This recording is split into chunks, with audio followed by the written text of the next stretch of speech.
चिराग पासवान मेरे ही पार्टी के सांसद है। जब भारत के देश के निर्वाचन आयोग ने दोनों पार्टियों को अलग अलग नाम दिया है, दोनों पार्टियां अलग अलग रूप से चुनाव लड़ रही हैं या चुनाव लड़ा है लोगों ने, दोनों पार्टियों को अलग अलग सिंबल प्राप्त है, और आप केंद्रीय मंत्री है, एक पार्टी के राष्ट्रीय अध्यक्ष है, और यह बचकाना बयान दे रहे हैं कि चिराग पासवान मेरे ही पार्टी के सदस्य हैं। ये बात तो आप ही कहते थे जब उस पार्टी के राष्ट्रीय प्रवक्ता थे। पार्टी के राष्ट्रीय अध्यक्ष पशुपति कुमार पारस ने भी कहा है कि कारण बताओ नोटिस जारी किया गया है डीएन सिंह को। आपने जब रालोसपा छोड़ी थी, आपने दावा किया था कि पशुपति कुमार पारस का अस्तित्व नहीं है, वो पार्टी विलीन, ऐसा दावा किया था ना आपने? बिल्कुल विलीन हो जाएगी। पशुपति कुमार पारस का कुनबा तो लगातार सुदृढ़ हो रहा है।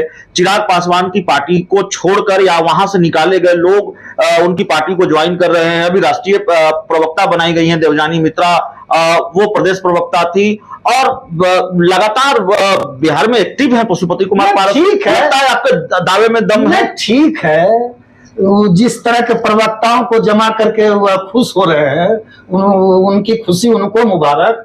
आप देख लीजिए, वह कहते हैं कि रामविलास पासवान के राजनीतिक विरासत का हकदार मैं उनका पॉलिटिकल वारिस हूं। आप देख लीजिए, आप चले जाइए तो हास्यास्पद है ना। आप चले जाइए तमिलनाडु में, चले जाइए, करुणानिधि जी को ले लीजिए, उनका पॉलिटिकल वारिस कौन हुआ? एमके स्टालिन हुए, एमके स्टालिन। आप चले जाइए, लोग कहते थे महाराष्ट्र में कि बाल ठाकरे जी का ओरिजिनल वारिस राज ठाकरे को होना चाहिए, लेकिन वहां की जनता ने और नेताओं ने शिवसेना को कि उद्धव ठाकरे को नेता माना। अब आने वाले 2-4 दिन में कोई जल्द ही फैसला लेंगे और ब्रेकिंग न्यूज देंगे निश्चित रूप से, और बड़ा प्रेस कॉन्फ्रेंस करके सारी बातों का हम खुलासा करेंगे। नमस्कार, आप देख रहे हैं धा न्यूज और मैं हूं अभिषेक मिश्रा।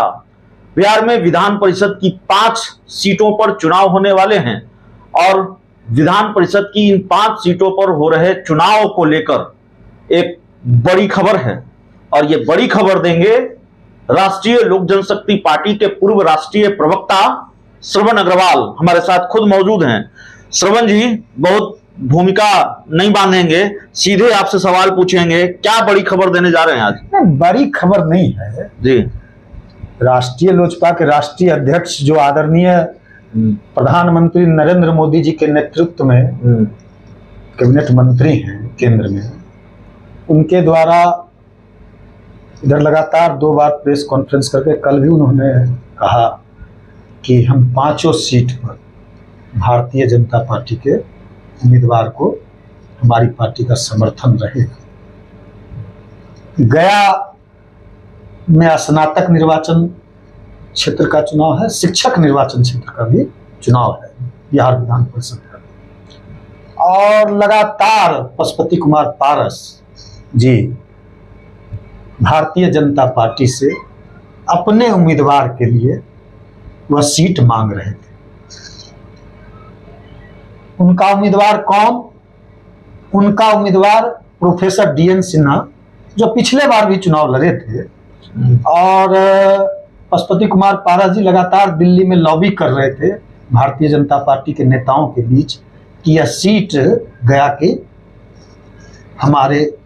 हमको दे दी जाए, हमारे उम्मीदवार वहां चुनाव लड़ेंगे।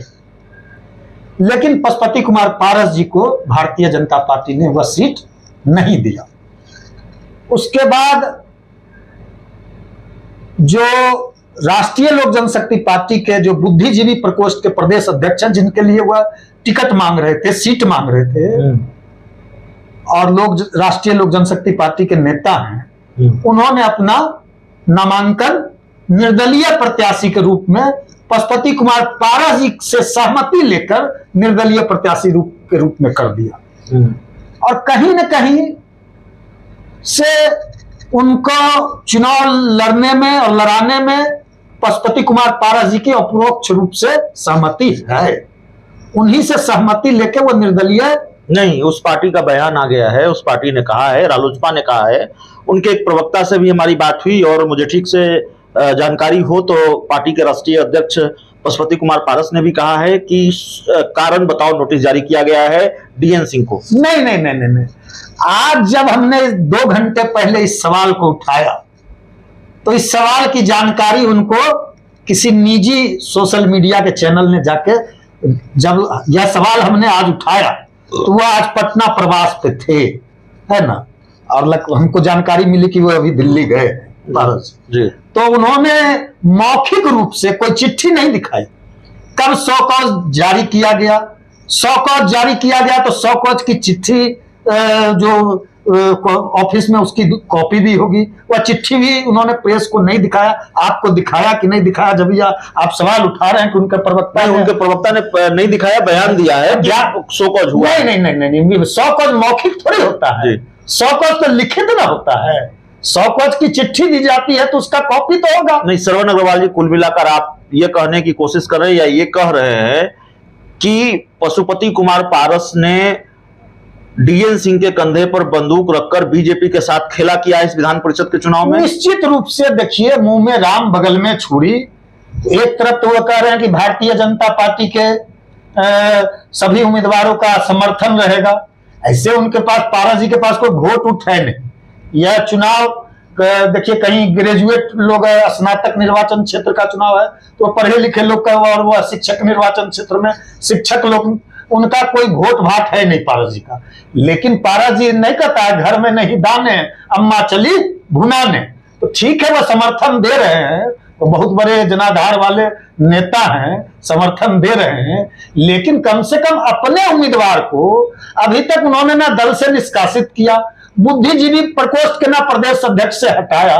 तो यह किस तरह का आचरण है? लगता है आपके दावे में बहुत दम है। एक तो केंद्रीय मंत्री पशुपति पारस ने लगातार कहा है, अगर मुझे ठीक से याद हो तो उन्होंने यह भी कहा है कि वो अंतिम समय तक, जब तक जिंदा रहेंगे तब तक एनडीए में रहेंगे। दूसरी बात जो उन्होंने कही है कि वो एनडीए के उम्मीदवार के साथ है, एनडीए का साथ दे रहे हैं, बीजेपी का साथ दे रहे हैं। आप कह रहे हैं कि वो धोखा दे रहे हैं बीजेपी को अपने उम्मीदवार के सहारे। कौन सा उम्मीदवार आरएलजेपी, कौन सा नेता आरएलजेपी का या पशुपति पारस डीएन सिंह के समर्थन में प्रचार करने गया? वो तो मंत्री बने रहने के लिए, जब उनका जो कहना है कि जब तक जिंदा रहेंगे, इसको दूसरी तरह से देखिए जी, वो जब तक मंत्री बने रहेंगे केंद्र में तब तक वो एनडीए में रहेंगे। आज उनको मंत्री मंडल से बाहर कर दिया जाए तो आज वो उनका जो है आत्मा बदल जाएगा। ठीक है, नहीं ठीक है, लेकिन आप ये कह रहे हैं कि वो बीजेपी को धोखा दे रहे हैं, एनडीए को धोखा दे रहे हैं, तो बात तो तब होती ना जब वो डीएन सिंह के समर्थन में प्रचार करने जाते हैं, उनकी पार्टी का कोई नेता प्रचार हुए, तो बिल्कुल अलग रखा है। नहीं, देखिए, इसमें कोई प्रचार प्रसार करने नहीं जाता जी। इसमें कोई रैली या कोई आम चुनाव नहीं है कि कोई आप इसमें देखते होंगे, इसमें शिक्षक लोग वोटर होते हैं। इसमें देखा जाता है कि कोई नेता, ना कोई सभा होती है, ना कोई प्रचार बड़े नेता करने जाते हैं। यह लोग अपना जो सिंबल, अब तो सिंबल देने लगे, पहले सिंबल भी नहीं, तो समर्थन पार्टियां देती थी, जहां तक हमको नॉलेज है। पहले इस चुनाव में कोई सिंबल नहीं होता था, पार्टियां समर्थन देती थी। अब लगता है कि सिंबल, जहां तक जानकारी है, सिंबल मिलने लगा है। तो लेकिन जो चुनाव लड़ने के इच्छुक होते हैं इस तरह के चुनाव को, वह पहले से सक्रिय होते हैं, शिक्षकों के बीच उनकी लोकप्रियता होती है, शिक्षकों के बीच जाते हैं, शिक्षकों को अपना वोटर बनाते हैं, और मूल रूप से शिक्षक ही इसमें चुनाव वोट डालते हैं इस चुनाव में। तो इसमें कोई प्रचार प्रसार, सभा, जनसंपर्क नहीं होता।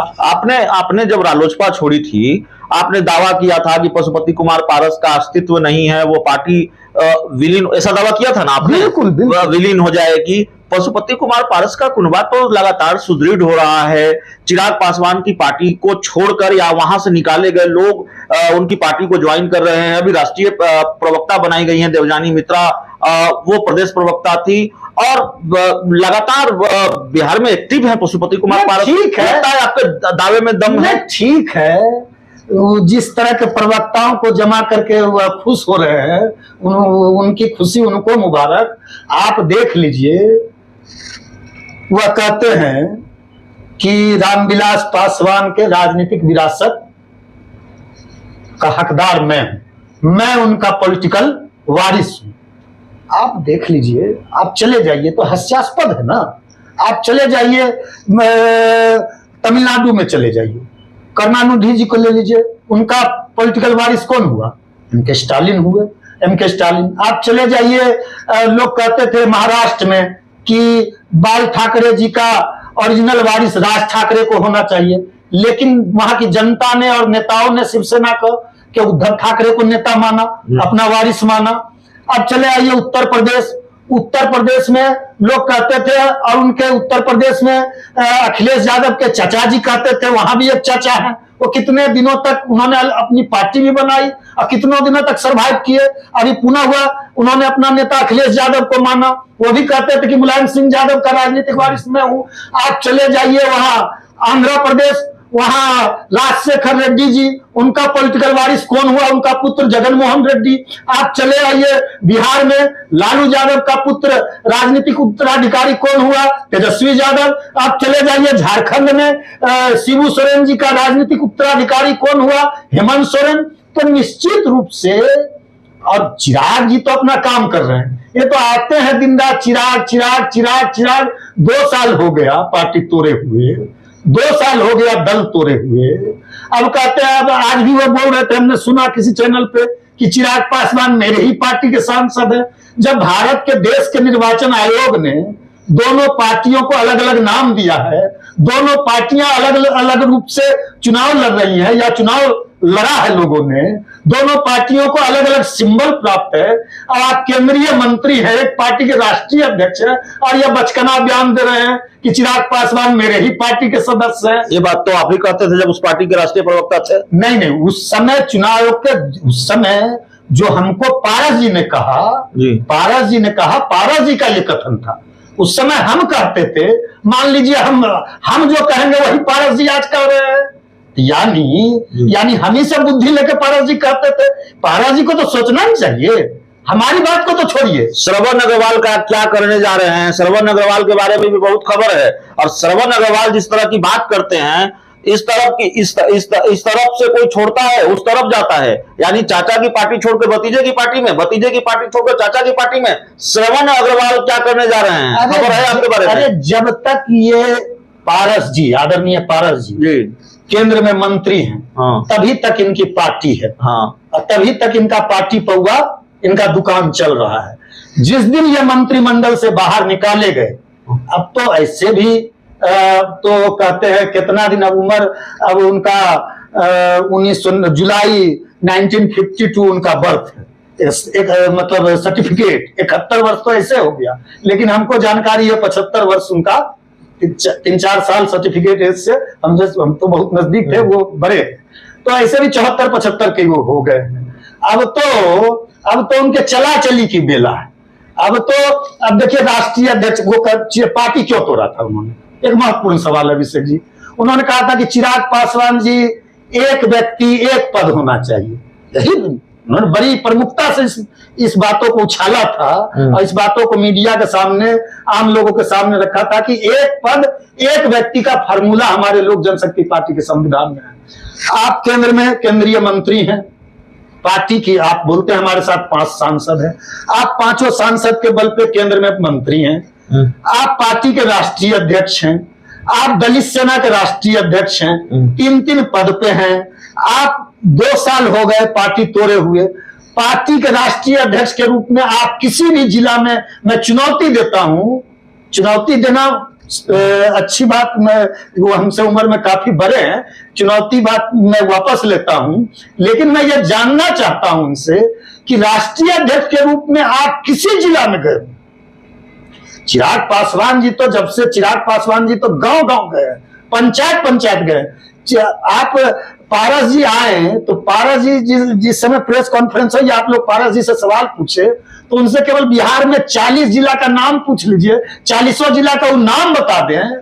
ठीक है, पारस जी पर आपने बहुत बोल लिया, ईमानदारी से अब एक आखिरी सवाल का जवाब दीजिए। देखिए, हाल में हमने देखा एक पार्टी की प्रदेश प्रवक्ता, लोजपा रामविलास की प्रदेश प्रवक्ता आपकी पुरानी पार्टी में गई, रालोजपा में गई, राष्ट्रीय प्रवक्ता के रूप में उनको प्रमोशन मिला, तो प्रदेश प्रवक्ता से राष्ट्रीय प्रवक्ता। सुना एक पार्टी के पुराने पूर्व राष्ट्रीय प्रवक्ता दूसरी पार्टी में जा रहे हैं, और दूसरी पार्टी के राष्ट्रीय प्रवक्ता श्रवण अग्रवाल का जो फैसला है वो हो गया है, श्रवण अग्रवाल ने फाइनल डिसीजन ले लिया है। नहीं, देखिए, हमसे एक बड़ी भूल हुई थी जी, उस भूल को सुधारना है। हाँ जी, उस भूल को सुधारना है और निश्चित रूप से हम उस भूल को सुधारेंगे। और रामविलास पासवान जी का जो सपना था, रामविलास पासवान जी का जो पार्टी था, रामविलास पासवान के पार्टी को जिस तरह से नीतीश कुमार ने कौन कौन पार्टी में तोड़ने में दिल्ली में थे, कैसे पार्टी टूटी, कौन इसके मतलब जो इनके डायरेक्टर थे, जो इनके स्क्रिप्ट लिखने वाले थे, आप जान लीजिए। जब आदरणीय हमारे श्रद्धेय जन जन के नेता रामविलास पासवान अस्पताल में थे, भर्ती थे, बीमार थे, उसी समय पार्टी, ये पार्टी 2014 में जब चिराग पासवान आए चुनाव लड़ने जमुई में और केंद्रीय संसदीय बोर्ड का अध्यक्ष बनाया गया, उसी समय से ये चल रहा है। केवल मौके का तलाश। आप क्या फैसला लेने जा रहे हैं बताइए। हम निश्चित रूप से आने वाले 2-4 दिन में कोई जल्द ही फैसला लेंगे और ब्रेकिंग न्यूज देंगे निश्चित रूप से, और बड़ा प्रेस कॉन्फ्रेंस करके सारी बातों का हम खुलासा करेंगे। बड़ा खुलासा करेंगे। श्रवण अग्रवाल राष्ट्रीय लोक जनशक्ति पार्टी के पूर्व राष्ट्रीय प्रवक्ता हमारे साथ थे। इस बातचीत में इतना ही। बहुत बहुत धन्यवाद।